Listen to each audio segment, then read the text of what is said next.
Hello, my name is Justus ADS, and I will be your next after-dinner speaker. I should be number 3 on your list. You are? My timer is set as 0 minutes, counting up. And are you all ready? Yes. Awesome. And that, fellow scientists, is why tigers have stripes and elephants have trunks. It is remarkable, I know. Well, I do hope the last few hours have been a worthwhile stroll through our shared evolutionary past. Clearly, Mother Nature has been a wonderful guide and guardian for our species in the world. We should all congratulate ourselves. Only the fittest are supposed to survive, and we, gathered as the greatest scientific minds of our time, are all still here. However, I would like to conclude by wrapping up a few loose ends. The kind of things that don't really make sense to all of us who have followed the science. But, given my accomplishments, I often refer myself interchangeably with the science. To find fault with me is not merely the question of findings of a man, but a question of the very essence of science itself. I therefore would like to share with you some findings regarding matters that have eluded many in the scientific community. First, yawning. It has long been proposed that yawning is simply a way for your brain to access oxygen. We have since proven that this is not the case, and many scientists remain simply stumped on why humans yawn. Fortunately for all of you, I am not. From our earliest days roasting the meat of a fresh kill over an open flame, we have gathered together, often around that very flame, to tell stories. Humans have long loved to regale each other with tales of their exploits and foibles. But, and you may recognize this even in your own household, not all of us are equally adept at storytelling. But even among our prehistoric ancestors, it was inappropriate to simply walk away while your fellow was telling a story. It was even more rude to tell him directly that his story was boring. Our gracious Mother Nature stepped in a judicious way to convey a sense of order, and yet without any offense. A yawn, though it appears to be a spontaneous and involuntary act, is in fact your subconscious communicating to the subconscious of another that their manner of speaking is lacks a certain compelling. Not only that, but Mother Nature, in her wisdom, made yawns contagious. Since poor storytelling is antithetical to a thriving society, he who spends a tedious yarn will not only find one yarn, but a cacophonous choir of yawns. Signal received, quiet but clear. I will now turn to a phenomenon of handedness, or as I think is more appropriately described, the deformity of left-handedness. While the orderliness of society that arises within a people group that share the same dominant hand is obvious to us all, one might wonder, why would Mother Nature purpose to curse some with left-handedness? This tragedy of nature is evident even from an early age.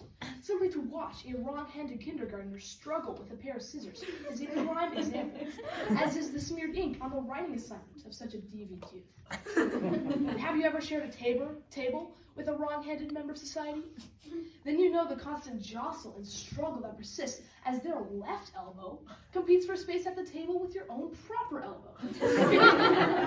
And yes, I've heard the rumors that left-handed people tend to have genius tendencies, but I am right-handed.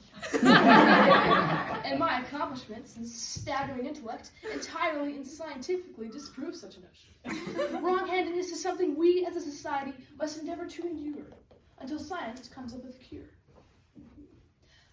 I will now turn to a sensation we have all experienced and likely been annoyed by, and yet without knowledge of cause or effect. It is the involuntary neurophysical response known to most of you as a hiccup. But unlike a yawn, the mere mention of hiccups is unlikely to manifest them in your own form. Not only that, but if I asked you to fake a hiccup, most reasonably observant people would know you're faking. A skilled actress can bring to life a tear to convince you of her sadness, but she cannot kiss her own elbow, and she most certainly cannot hiccup on command. Scientists have long sought to isolate the cause of hiccups. You cough to clear your airway. You sneeze to clear your nasal passages. But hiccuping, it clears nothing, and in extreme cases can impede eating, breathing, and other activities necessary for survival. In 1922, Charles Osborne suffered a fall while butchering a hog. His fall caused him to hiccup 20 to 40 times a day, 20 to 40 times per minute, for the next 68 years. Ultimately, his hiccups would just stop as suddenly as they began, and for no apparent reason. After an estimated 430 million hiccups, doctors and scientists were no closer to finding out how they started or how to stop them. While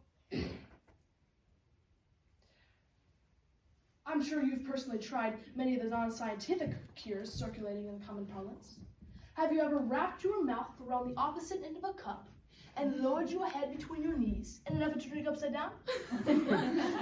How about breathing into a paper pack? Listen closely. There is one way that seems to work with some regularity that involves scattering the winds. However, this cure, if it even works, is just as likely to win you an enemy as a grateful friend.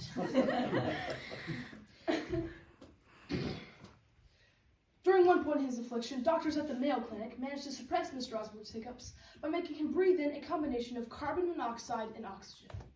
However, not wishing to cure his own hiccups by his own death from poisonous gases, he chose to endure life with hiccups. Of course, those were primitive times, and today we have far more scientific knowledge and tools at our disposal. We will begin with why. As you know, billions of years ago, our ancestors crawled out of the primordial ooze and began to walk. And as our breathing apparatus evolved from the amphibious abilities to the lungs we now enjoy, as in all evolution, it did not happen all at once. The hiccup you experience is much like the phantom pain one experiences from an amputated limb.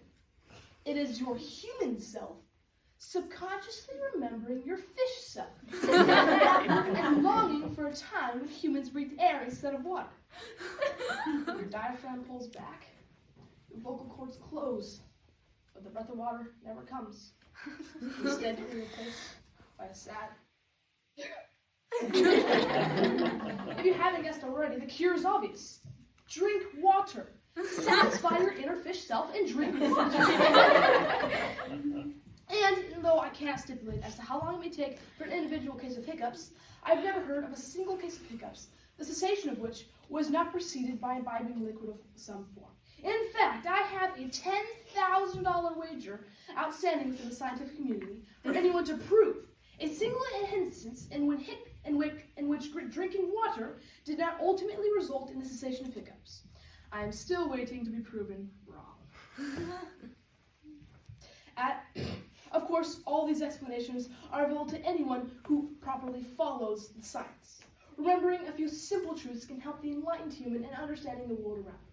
Knowing that we are in essence just bags of meat interacting with other bags of meat through merely chemical reactions that we have labeled relationships can cure one of the need to interact with or seek the good of other humans. Because they're also just bags of meat. Our world started out as nothing and was always nothing, until the nothing spontaneously exploded and became something. You started out as a cosmic accident, and no matter what you do here on this earth, when you die, you go back to being nothing. And the world will continue in this way until it stops and becomes nothing again. And if you fail to find meaning and motivation in this knowledge, then I would say you have not properly followed the science. I would also say not all who survive are necessarily the fittest. Thank you.